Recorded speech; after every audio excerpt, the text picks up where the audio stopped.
Hello Indie Game fan, I cannot believe this, but Zoria Age of Shattering finally has a release date, and despite it being just early access, this long in development CRPG has been long on my watchlist for good reason. It's a classic party-based RPG set in a fantasy world, giving off a vibe similar to Divinity Original Sin. I think that the news with regards to Pizza Possum is that they have signed with publisher Raw Fury, where this is an arcadey stealth action title where you play as a possum, a close relative of the trash panda in terms of behaviour, running around town stealing food and avoiding the guard dogs.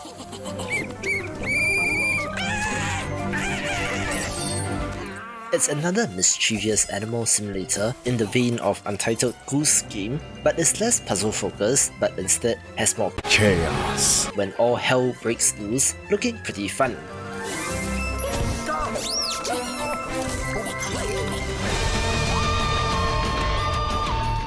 This video is brought to you by Dr. Fetus's Mean Meat Machine, a title which I just talked about a couple of days ago when covering indie game sequels and spin-offs, where publisher Thunderful surprise released its demo, which is available right now on Steam, GOG and Epic, so do check it out. This is an action puzzle game like Dr. Robotnik's Mean Bean Machine, where you have to match groups of 4 characters together to clear them from the board, but where, in Super Meat Boy style, there are buzzsaws and enemies that you need to avoid, being a more hardcore puzzle game with 100 plus handcrafted levels. It's an interesting spin-off for sure, being in a different genre, while still retaining the core of what makes it a Meat Boy game, and in conjunction with the demo release, there is a week-long franchise sale until April 10th, 10 AM Pacific, with Super Meat Boy and Super Meat Boy Forever being at a whopping 90% discount, which are no-brainer pickups if you don't own these.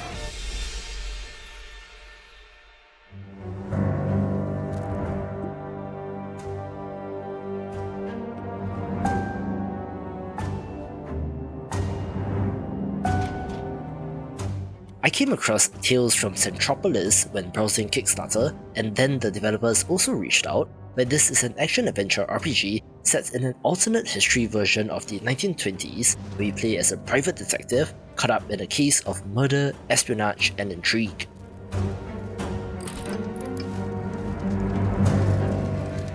You're exploring the world, solving puzzles and collecting clues, mixed in, most curiously, with side-scrolling brawler combat sections, so it certainly is a curiosity.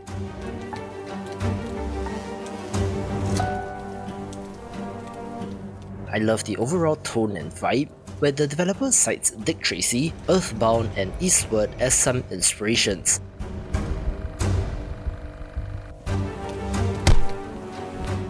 They do have quite an ambitious target with quite a ways to go, so check out their campaign and support if interested.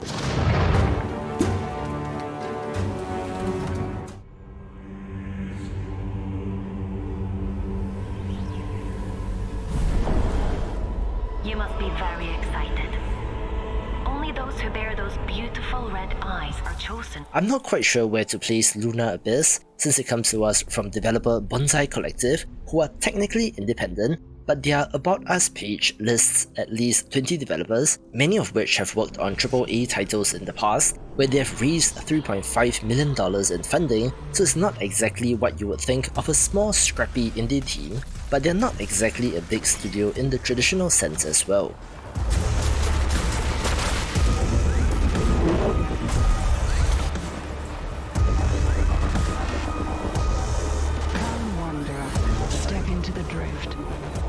Share with you a fragment of my infinite knowledge. Technicalities aside, this is a narrative first-person shooter where you play as a prisoner sent to explore a derelict megastructure beneath the mimic moon Luna, looking pretty sweet with an intriguing premise.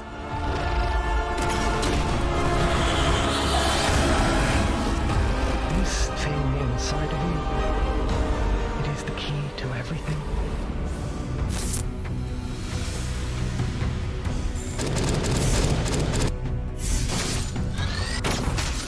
Another title currently on Kickstarter is FARSIDERS, coming to us from a developer in Thailand, so Southeast Asia represent.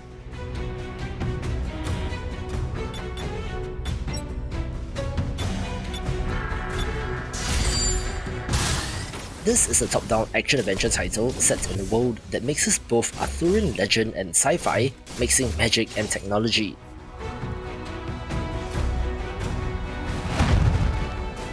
You play as Cassie, a junior member of an organization known as the Spectralon in the year 2085, where one of her missions leads her to interact with a terrorist organization that opens up a time portal to the past, so it's a constant back and forth chase through time in order to nab the bad guys. It looks pretty okay with a little bit of an MMO influence in the combat, where despite its Kickstarter campaign being live for just a day or so, they have already raised 2/3 of the funds required and should be able to meet their target. I did show off Morbid, the Lords of Ire when it was announced, being the sequel to an overlooked 2D Souls-like title Morbid the Seven Acolytes from 2020, where they have gone full 3D with the Souls-like concept, releasing a fairly in-depth gameplay breakdown, so I'll leave you to the developer. In the Morbid game series, following its isometric pixel art predecessor, Morbid the Seven Acolytes. In order to take the series to the next level, we took the daunting leap of bringing the world of Morbid to the third dimension, and are now eager to show you what we've been working on. In Morbid the Lords of Ire, duty calls the striver once more. The devious deities, known as the Gahars, have risen anew in the ancient land of Ire through their fresh brood of dreadful acolytes. You, a fierce warrior bound by duty, must traverse the accursed land and slay the fallen lords of the 5 factions to rid the Gahars of their flesh. Many of the key features from the first Morbid game will make their return in Morbid the Lords of Ire, only this time with even more depth and diversity. Such features include our perk-based player upgrade system, our rune-based weapon upgrade system, as well as the ever-so-punishing insanity system. Essentially, we took what was great about Morbid and made it better still. The combat mechanics in Morbid the Lords of Ire have been given a lot of love. Both the Striver and her enemies have been equipped with extensive and highly responsive movesets in order to produce versatile combat encounters, with several exciting ways of resolving them. And to amp up the variables even further, the Striver has over 10 different weapon classes with unique wielding styles and combos to utilize in battle, as well as a one-of-a-kind firearm, the Spectral Blaster. In addition to these revamped core features, Morbid the Lords of Ire will also offer a variety of memorable characters, quests, looting, new game plus modes, and of course, a lore-filled world of abysmal beings and gore galore.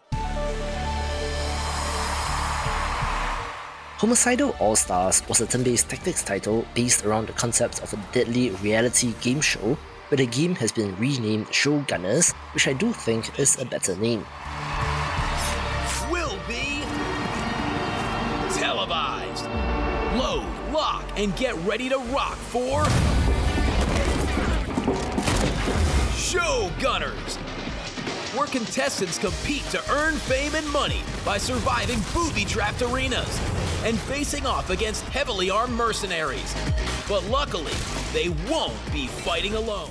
Our contestants are thrown into dangerous situations, having to fight enemies and avoid traps. You do play as a named character who is able to recruit party members along the way, where the developers talk about a diabolical show director that dynamically changes levels, so there appears to be procedural generation as well. But I'm not quite sure if it is a roguelite and how the death of the main character will affect your game, so let's see in May.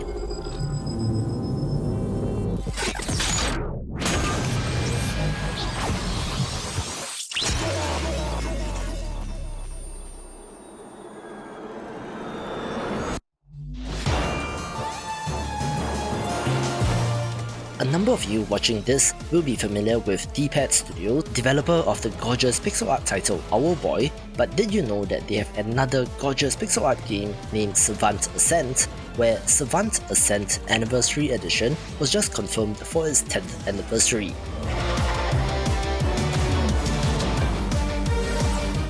It's an arcadey shoot-'em-up title with great music, where I remember reading an article about how difficult it was to scale the resolution of the original game due to the way they made the pixel art, so that is resolved now with the full remaster of the game.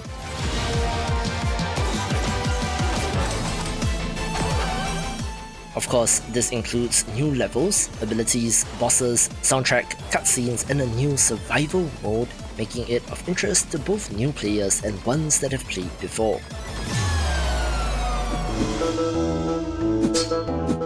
Another promising title that is only possible in the world of indie games is this throwback action-adventure title, which does incorporate some modern elements in being more like a roguelite, where the throwback visuals are not from the 8 or 16-bit era, but rather is inspired and will also be launched on the Dreamcast of all things. I don't really have any particular affinity for the Dreamcast, but it's wild to see someone making a game like this in 2023, even targeting physical CDs that will work with the original hardware, which makes Harlot Quest such an interesting prospect, so check them out on Kickstarter with my recommendations of the best top-down roguelites in this video.